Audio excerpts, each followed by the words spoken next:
capolavoro, secondo gli esperti, è Il miracolo dello schiavo, custodito alle gallerie dell'Accademia. Ma anche davanti a quest'altra opera del Tintoretto, L'ultima cena, si resta incantati.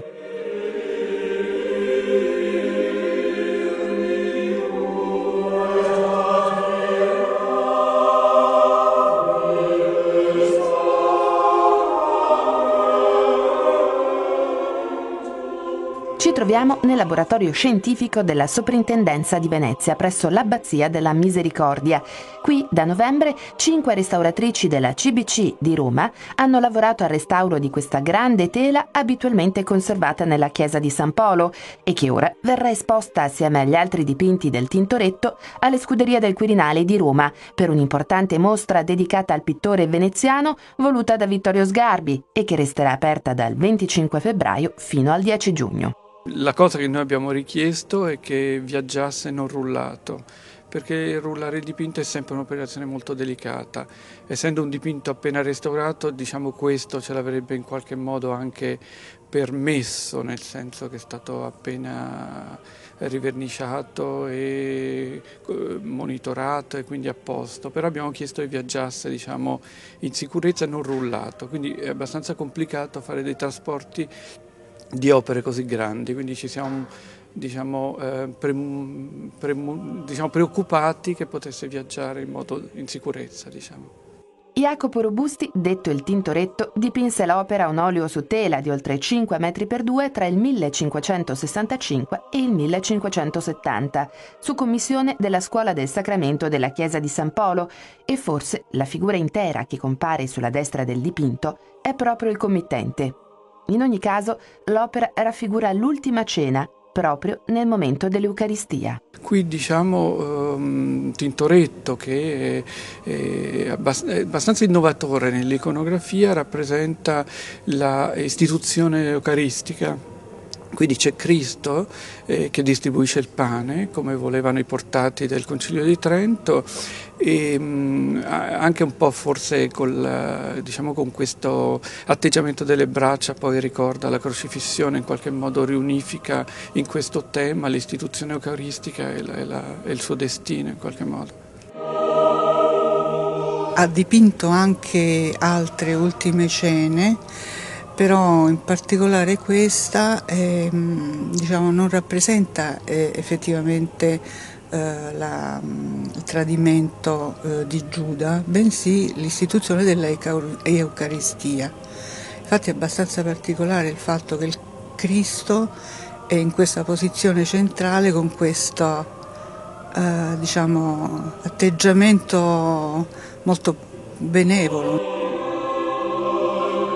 Alcuni degli apostoli contribuiscono a dar da mangiare ai poveri, insomma.